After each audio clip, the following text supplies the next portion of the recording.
Hello everyone and welcome to Chip and Chase, the NRL Fan Podcast. My name is Steve and this is Dave. Hey Dave. Howdy Steve, how are you today, bro? Doing well. So in this episode number 20, we're going to be reviewing games from round 17 of the 2022 NRL season. We're going to discuss the dramas ahead of game 3 of State of Origin, and then we'll preview the games for round 18 of the NRL season. So a bit to get to. Although the games in round 17, there were only 4 of them. It was another split round with bye rounds. So 4 games to get through. But 4 good games, I must say. Yeah, it was shortened round because of the Origin series decider coming up. Mm-hmm. But as you said, I thought, a couple of the teams were kind of out to prove a point still with a bunch of teams sitting out. There was still some good games and a lot of good attacking football played. Yeah, indeed. So let's get into the beginning of the round 17 games, and we start with the first one, which was the Sharks up against the Storm. And this game totally surprised me. I was not expecting the result, with the Sharks dominating the Storm, 28-6 the final wrap-up. 6 tries to 1. The Storm just didn't show up. They looked disjointed. They looked like they were clunky, very un-Storm-like. Yeah, definitely. Look, Sharks are in hot form, Steve, at the moment, and the Storm are, I dare say, in a bit of a slump. I believe for the first time in a very long time. They're going to be missing Munster, I think, for the next game too. So it's going to be interesting to see how the Storm handle a little bit of adversity for once in kind of their career. But nothing taken away from the Sharks. They came and they showed up and they really put it to him. Jesse Rayman bagged himself a hat-trick. So played really well. Played really, really strongly. And again, I thought the Sharks wingers were outstanding. Matty Moylan and little Blake Brayley making over 40 tackles. I thought he had just a good game all in all too, man. Yeah, so, good to see him back after his season injury that saw him out for quite a bit of the start of the season. Yeah. Braden Trindle also had a good game at halfback, I thought, both in attack and defence. But Melbourne, as you said, looked like they're in a bit of a slump. Without Munster there, they seem to not have the attacking flair that they usually have. Defensively, they seemed out of sorts with players rushing up, like Pappenhausen we saw there, coming out of the line at a defender and letting Blake Brayley, just cut through so easily. Yeah. Olam done it a few times too. I noticed Justin Olam made a few bad reads in defence. So, interesting to see how they bounce back in the next couple of weeks, the Storm. Yeah, and some good post-try celebrations where in Try July where money is raised with each post-try celebration. And awesome. There were plenty of them in this game, 7 in total, with the Sharks leading 20-0 at half-time. It was pretty much a done deal by that stage, and there was only a try each. 2 tries. No, there was a try each in the second half. 7,868 fans there at PointsBet Stadium in Cronulla, enjoying a great game by their Sharkies. I especially liked Mulatalo's fishing rod try celebration.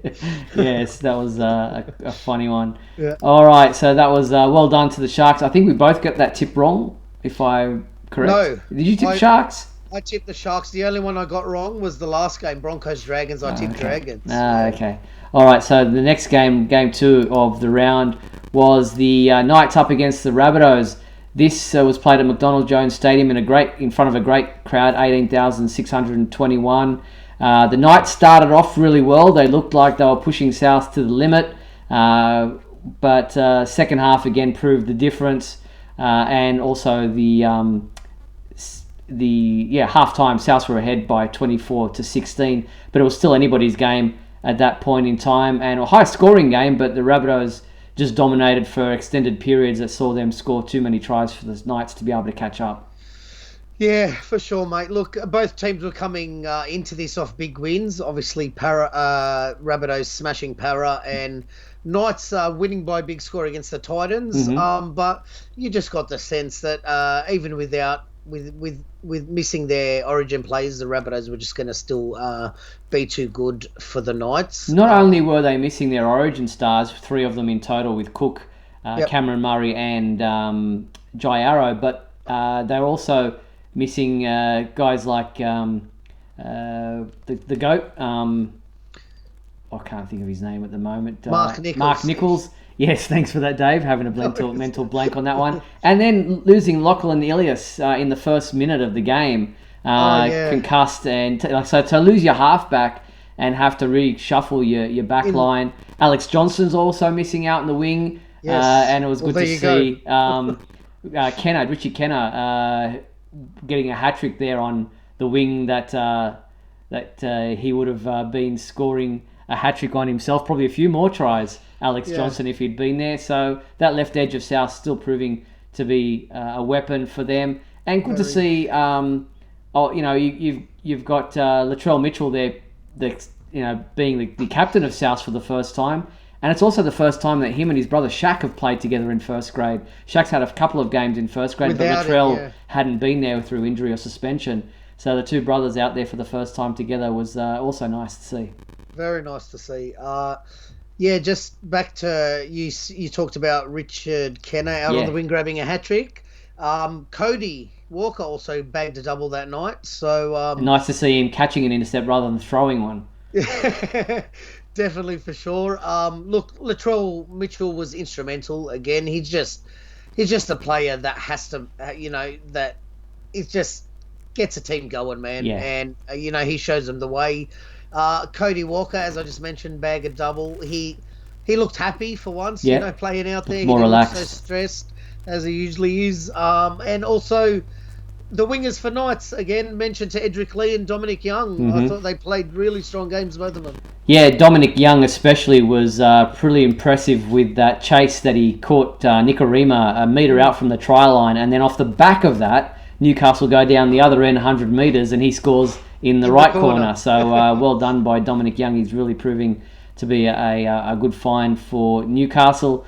Unfortunately for them, another loss, even though they won last week. They aren't doing that well. While I wasn't that impressed with South's effort, 40 points is always good, but to let 28 in is disappointing. But 18,000 crowd concerning. There. Yeah, as I said, good crowd there. Saw what was an entertaining game, and well done. There's a bit of a set to at the end of the game. David Clemmer, his eyes were bulging out of his head. Him and Kalol Matangi going toe-to-toe at one stage. A bit of a scuffle there. And in the final play of the game, he decided to drop an elbow onto the head of one of the South's forwards. Got himself sent off with 0 minutes and seconds left on the clock. I've never seen that. So what does that mean? So, ended up getting a fine. He didn't get suspended. He got away with a fine for that contact. So he's not sent off for the next game? Yeah.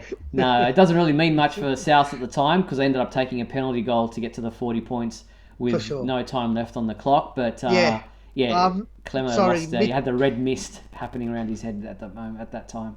Yeah, definitely he did. He was seeing stars. I don't know what he was thinking, but Mitch Barnett topped the tackle count for the Knights with 43 tackles. Very good. All right, so that was a good win to the Rabbitohs. Then we move on to the third game of that round, and that was the Tigers up against your Eels. This one played at Leichhardt Oval in front of what was a good crowd of 13,214 for the Saturday evening game.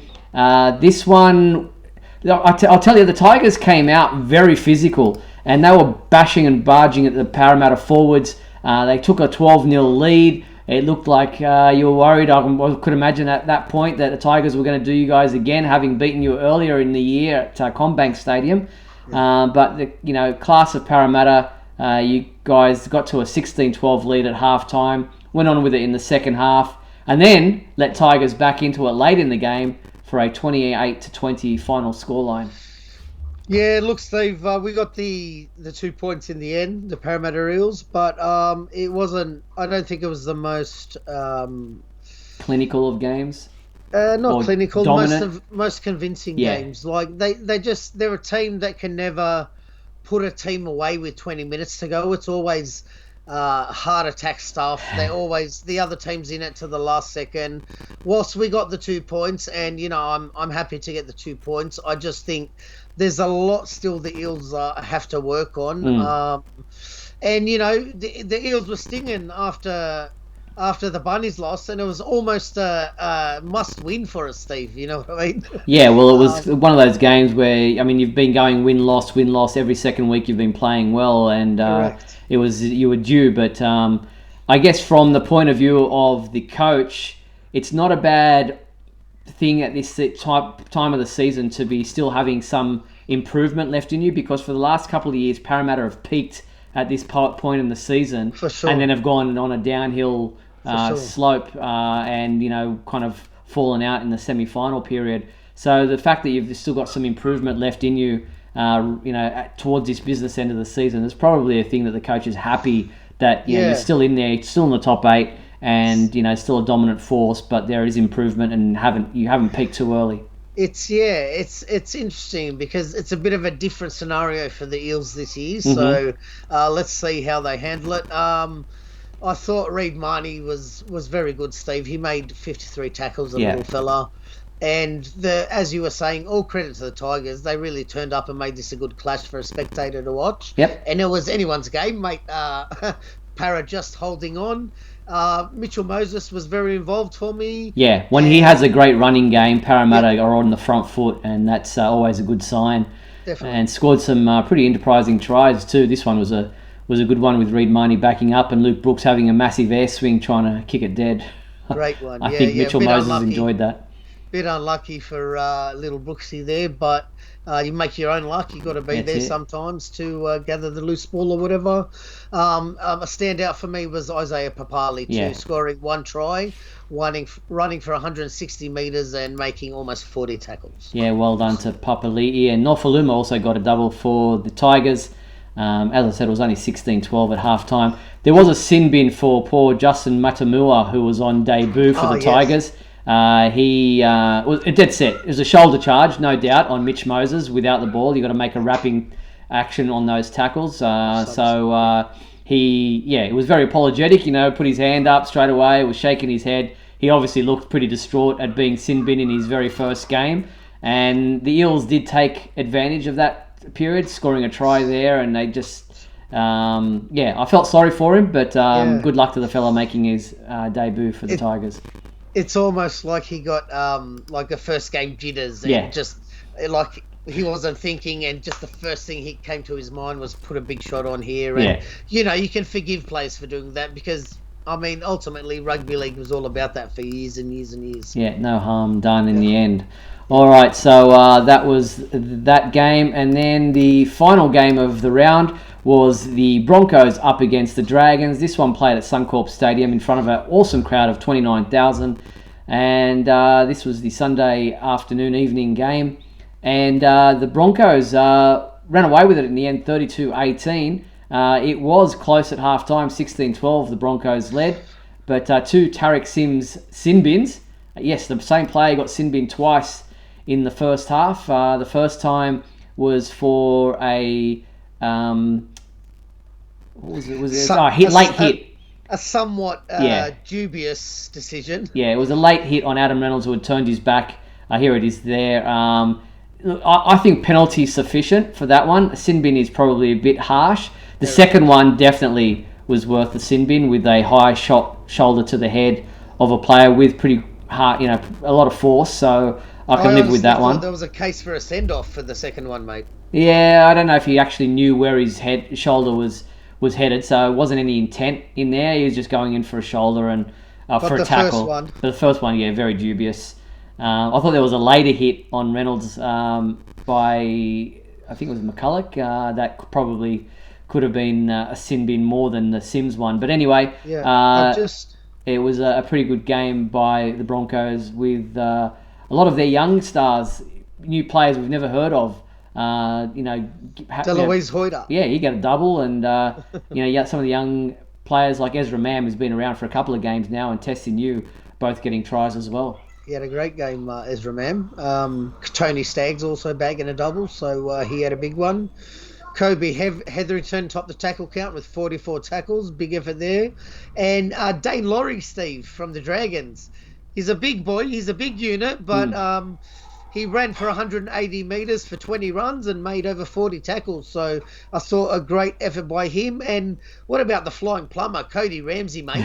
Tell you what, he can run. He can. And even Moses Sully here was pretty dangerous for the Dragons, looked pretty good. But Cody Ramsey, also bagging a double for the Dragons. But just not enough in their attack for them to be able to match it with the Broncos. Bronx are on fire, and I don't know what I was thinking here picking the Dragons because they've been playing really well, the Broncos. They were also celebrating 30 years that day, 30 years since their first premiership. There you go. Yeah, wearing that heritage type jersey, the 90s jersey.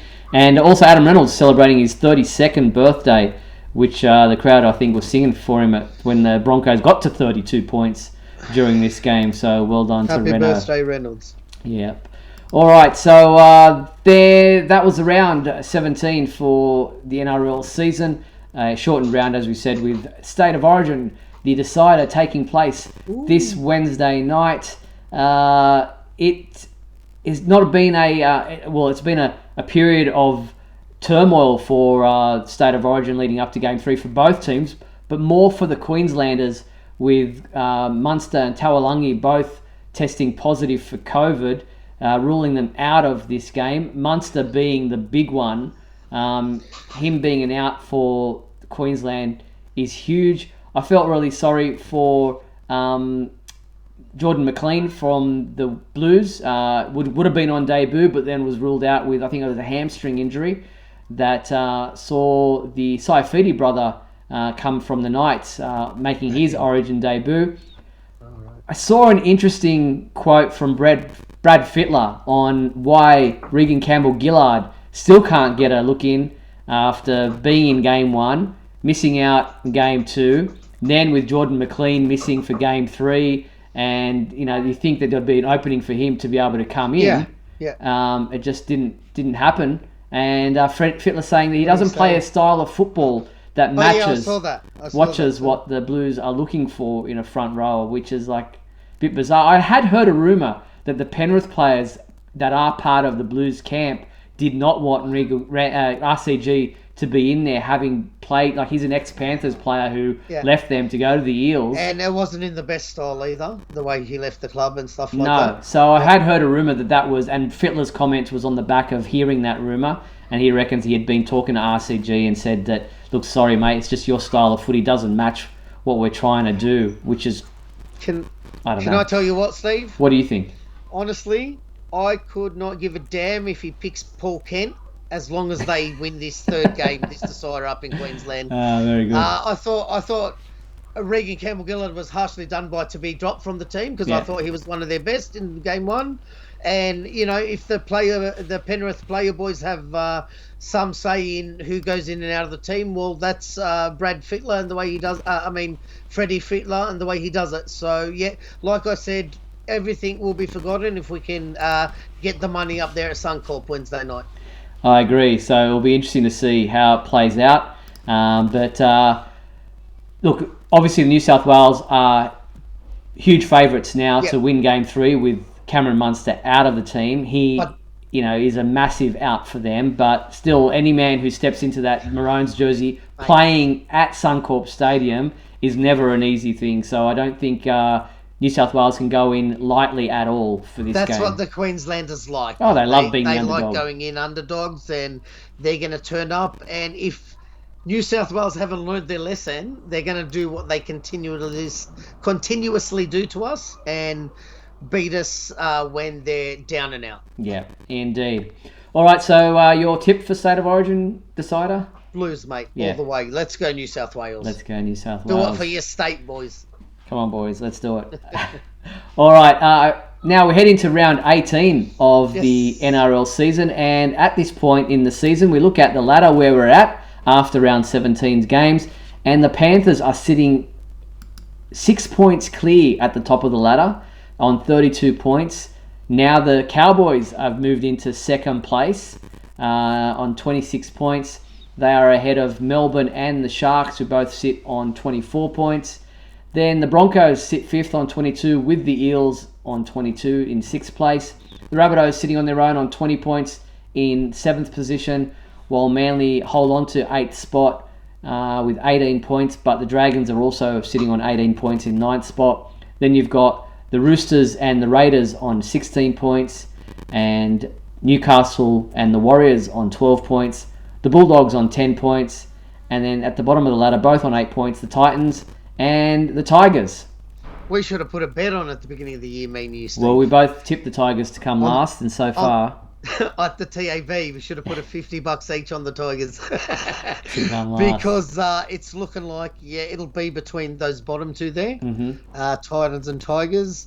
It's good to see that, 8 through to 4, there's not much in it. 8 through 8th position to 4th position. So, Broncos, Eels, Rabbits and Manly, if they could get a couple of wins on the board, they could find themselves moving up that ladder, providing some of those top teams above them take a couple of losses too. So, can you see the Raiders, Roosters or Dragons making their way into the 8?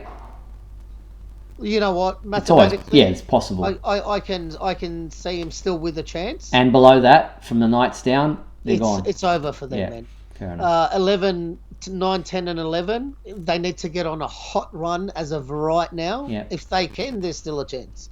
All right, so that is where we're at with round 18 games set to go starting on Friday night. No Thursday night game because of Origin being on Wednesday. So on Friday night, this is what we have to start with. We have Wednesday, obviously, the Origin, and then we have the Cowboys up against the Sharks. This is going to be a cracker of a game. This is 2nd versus 4th. Played at Queensland Country Bank Stadium at 6 p.m. kickoff.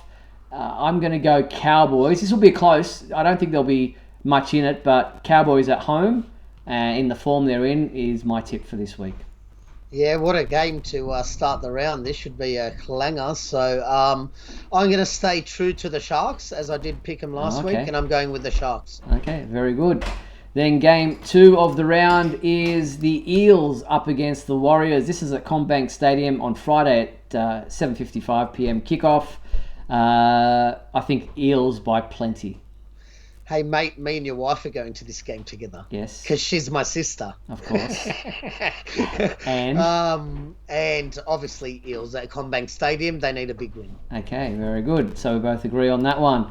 Game 3 of the round is the Chooks up against the Dragons. This is 10th versus 9th. This will also be a good game because this is one of those ones where if you win, you're getting up where you want to be, and if you lose, you're starting to lose pace with the rest of the that top part of the ladder. This is a 3 p.m. Saturday afternoon game at Central Coast Stadium in Gosford.